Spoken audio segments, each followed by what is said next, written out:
What's up guys, and welcome to something new on my channel that I've been wanting to do for quite a while now. So we have a Gen 7 Sun and Moon Wi-Fi battle against my boy Aaron right there with his waifu avatar. And this was a very interesting battle, so let's just jump right into it. He leads off with his Greninja, and I know this is a battle bond Greninja because that thing is just straight up amazing. And I'm pretty sure he led with it because he wanted to get the ability off as early as possible so he could hopefully get a sweep, but that doesn't work out for him. I lead off with my Skarmory because this thing is a great lead.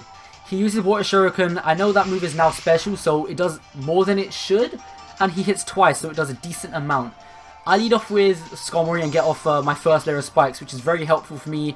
Anyone that switches in is just taking free damage, and I can break a focus sash if there is one. Turn 2, he goes for another Water Shuriken, hits 2 times again, and it does still quite a bit of damage. I just get my second layer of spikes because free damage is always nice whenever he switches in, so it's always nice to have that there. So I know one more Water Shuriken will probably take up my Skarmory, so I decide to save it for later and I switch to my Toxapex. Just because this thing can definitely take a Water Shuriken way better than any other one on my team. This thing is so bulky, has great HP and great typing, so as you can see here, he actually hits the Water Shuriken like 4 times, but it does virtually nothing to Toxapex. I love this Pokemon. I get some recovery back from my leftovers, which is great. And yeah, it's a fun time with Toxapex out. So he knows he can't do anything, so he switches out to his Celesteela. I actually hate Celesteela so much. I just hate them on. I go for my layer of Toxic Spikes when he switches, just so it's a free layer of spikes there, so whenever anyone switches in they'll get poisoned as well as take regular spikes damage, so even better for me. Get some leftovers recovery, it's great. He uses Substitute now, so for some reason Celesteela gets Substitute and Leech Seed, so it's a very stally mon. I don't like it. And I know I'm saying that with a Toxapex on the field, but it's different. So yeah, I go for a Scold. It doesn't even manage to break the sub. It does damage to it. So I didn't know if I'd be able to break it with the second one, but I decided to just go for risking it anyway. Just go for a Scold again. But he goes for Leech Seed. He outspeeds and gets the leeches off first, so that's not fun at all. I go for the Scold and it doesn't even break the sub on the second one. So I know for a fact that I need to get out of here with my Toxapex. I'm not going to be able to do anything, and I need to go to a mon that can actually get some decent damage out of this thing, break the sub, and just hopefully get a knockout on the mon. So yeah, he gets a Leech Seed recovery, which is just bad. I don't like that at all. So yeah, I switch out and I actually go out to my Xurkitree here. And I know Xurkitree has very, very good special attacks, so I'll be able to break the substitute no matter what I do. So he goes for a Heavy Slam, and it shouldn't do much, but it does about half because he gets a critical hit. Yeah, just my fucking luck. So he gets more leftovers recovery, he's basically at full, and I know from here I gotta just get an attack off, break the sub. So I go for Volt Switch just because I don't want to stay in with this thing. I do want to save it and make sure it takes the least damage as possible. So I break the sub and I get my switch out. So I wanted to go to a Alolan Marowak, but I didn't want to bring it in on a hit, so I decided to go into my Skarmory, and now would be the ideal time to sack this off, just so I can get a free switch into my Alolan Marowak and actually get a solid hit off. So he hits me with Leech Seed, even though I thought he'd go for a hit, so I just go for I get my Salad Berry boost as well, so that's great, so my speed's now raised, so I am faster. I just go for the Taunt, just because I don't want him going for Leech Seed, I don't want him going for Substitute, I don't want any of that. So yeah, he went for Sub, and obviously I managed to stop it. He gets more Leech Seed recovery, which is not fun. And so, on this turn, I thought it was the best thing to just go for a Roost, just because I thought he'd go for a Heavy Slam or whatever, but he doesn't. So he actually goes for Flamethrower, which is definitely going to kill me, that's not even a question. So yeah, Skarmory gets knocked out, but at least I know now I have the chance to get a free switch into whatever. And yeah, as you can see, he got the Beast Boost raise, so his special defense went up a stage, which is not good for me because now my Xurkitree is going to have a bit of a problem trying to take it out. So I go for Thunderbolt, and it shows that it's actually going to be a 3-hit KO. It should have been about a 2-hit KO, but obviously with the Beast Boost raising the special defense, it's not fun for me. He goes for Flamethrower, and it does a decent amount, to be honest with you. Even though I remember him saying that his Celesteela wasn't invested in special attack, it done quite a bit. So his taunt wears off, which is not good for me at all. And I just decided to go for another Thunderbolt, just get the damage off in this thing, and get it within knockout range for my next mon that switches in. So he goes for Flamethrower, and he knocks out my Xurkitree, which is sad, because I really wanted to keep this thing alive. It would have been able to do wonders for my team. And because there was another knockout, he gets a +2 on his special defense now. So this thing is definitely annoying, definitely a threat, and I need to get rid of it. So I switch out to my Alolan Marowak. This is a bit of a weird set on my Marowak. It's not got Thick Club, it's got Leftovers, and it's also quite bulky and invested in both defenses instead of its attacks. So he switches out to Chandelure, predicting the Flare Blitz, which is a pretty good move on his part. He takes damage from spikes as well as getting poisoned. He gets the Flash Fire boost, but I don't really think that mattered because I doubt he was going to go for any fire type move anyway. I knew that Chandelure would have gone for the Shadow Ball because it's stab, and Chandelure's pretty high in its special attack, so I thought, I kind of knew that I would have been able to live one because of how I'm invested. So he obviously outspeeds, gets the Shadow Ball off, and it does a lot. It genuinely does a ton to my Marowak, and I go for the Shadow Bone. Now, this should have killed even if I'm not Thick Club, but he told me off the battle that his Chandelure was invested in HP. That's actually why he lived it, so fair play to him. Don't ever think I saw that coming, but it's whatever. If I was Thick Club, it would have been a KO. If he wasn't invested in HP, it would have been a KO, but props to him, he played it out smart. It's whatever. At this point, my Marowak's at low enough health to die to any hit, so I kind of switch it out, and I go to my Toxapex. Knowing how well my Alolan Marowak survived the Shadow Ball, I know this thing would have been able to eat it up, no problem. And at this point, I kind of just wanted to play on his Toxic and stall him out to death. I know that's really cheap and shitty, but I needed this thing gone. It was a threat. So I just go to my Toxapex, and at this point I'm thinking to just spam recover because he's going to die Toxic in the next couple turns, which is good for me.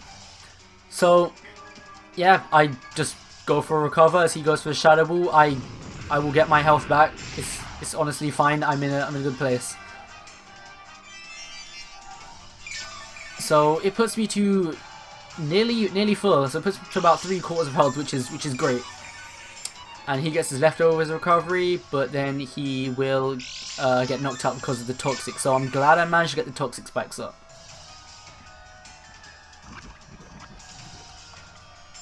And that's a dead Chandelier. Happy days. And so at this point I didn't know what he was going to do, but he actually sends out his Salamence. So this thing is scary, it's a Salamence, why wouldn't it be? And he shows me that he has a Z move on it, so I know that that's not going to be a worry throughout the battle. He's going to go for the Supersonic Strike, which is a very, very strong Z move, especially with Salamence.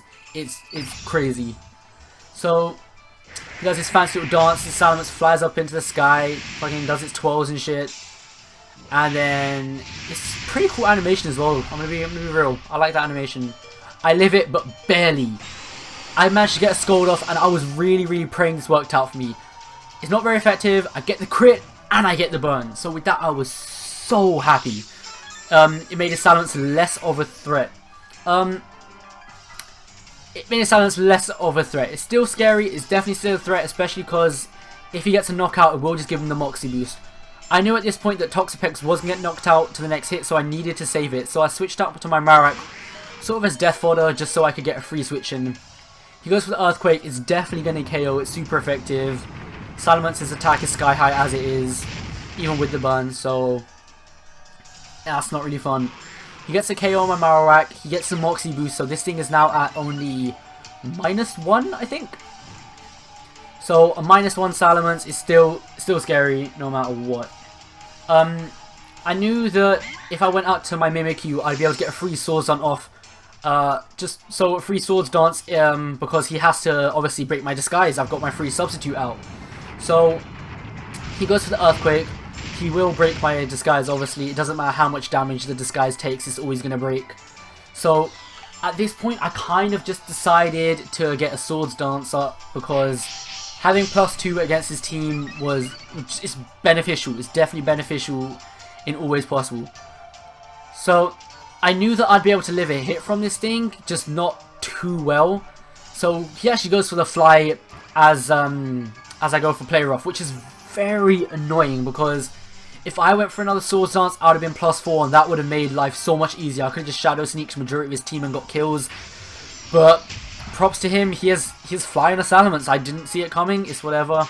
I get the play rough off, get the kill, and that's one threat out the way. It's annoying that he went for fly because I would have been +4, which would have been great, but we can't always predict everything right. He then goes out to this annoying thing, and I know I'm +2. I didn't think a play rough would have killed, but it does. Thank God for that. I'm so glad my Mimikyu was +2, got the play rough off. I managed to land it and I got the kill, so I'm happy. He then goes to his Buzzwole, which is a threat because this thing it's got crazy sky high attack and defense, so I knew it would deliver play rough no matter what. He takes the spikes damage and gets poisoned, and he actually outspeeds. I think after the battle he told me that he was Choice Scarfed, so fair play to him as well. He's using some very unusual sets. It caught me off guard. I can't be mad. He then gets another Ultra Beast boost on his Buzzwole, and so now he's at +1 attack, which is just scary. I got to my Kimbo, aka Cortana, and I have Psycho Cut in this thing. I am Choice Scarf, so I know I'd outspeed, and I managed to get it off, but it doesn't do much. It doesn't do enough to take it out. He goes for Earthquake, and I knew that I'd be able to live this. Not well, but I knew I'd be able to live it because Cortana's got very, very good defenses as well. He takes more poison damage, puts him in the red, so I know no matter what I do, he'll die. That's a dead Buzzwole. I go for another Psycho Cut, which is great because get the kill, and that's another massive threat out the way and put aside. I get my Beast Boost raised now, so I am on +1 attack. I'm Choice Scarfed, I'm outspeeding, and he then goes to his Greninja again. This thing is now going to get poisoned and take spikes damage, which is great. It's just free damage, so that's fun. I never actually used to be too big on hazards until Shofu told me that it's always nice to get some sort of Stealth Rocks up or Spikes off just to get free damage out. It's always helpful, it'll break a sash, and it works out. He goes for his Water Shuriken, and as I switch into my Toxapex, I'm not going to let this thing get its Battle Bond. I don't want that to happen because that would just be bad for me. He goes for Water Shuriken, hits all of them. He hits 4 times at least, and it still does nothing. I'm a Toxapex. Happy days for me. I get my leftovers, so it kind of already heals me half the damage he already done. He takes more poison damage, it's great. So at this point, I wasn't too sure on what to do, but he ends up switching out anyway and going to his Tapu Bulu. This thing is crazy. So I'm glad it took some spikes damage. I'm glad it's poisoned. That helps me out a ton. So I didn't actually know how I'd fare out against this thing because I know it's got crazy attack as well. So at this point I needed to just spam recover and hope that he went for Wood Hammer and took damage to himself. So that actually ends up being the case, I think. So I go for my recover actually. I get my free recover off. That's important. That puts me back up to full health, which is great. It means I can live any one hit from this thing, which will come in so handy because it's free poison damage to this thing, which means I can obviously bring my Cortana and not worry as much. So he actually goes for Wood Hammer, nearly knocks me out, which is crazy. So at this point I've just got to stall it out and try and make this thing hit itself with recoil as much as possible and just get more toxic damage. So I recover off, recover a lot of health back, and he obviously gets health back from the grassy terrain, but he takes a lot of poison damage, which is great. I'm at a decent amount of health here, so I'm at just a little above 200, so I've got 2/3 of my health. Knowing that whatever damage he does, he'd take a third of it anyway in recoil as well as more poison damage. So it's working out pretty good for me. He goes for Wood Hammer, and this is obviously going to KO strong-ass Pokemon Tapu Bulu.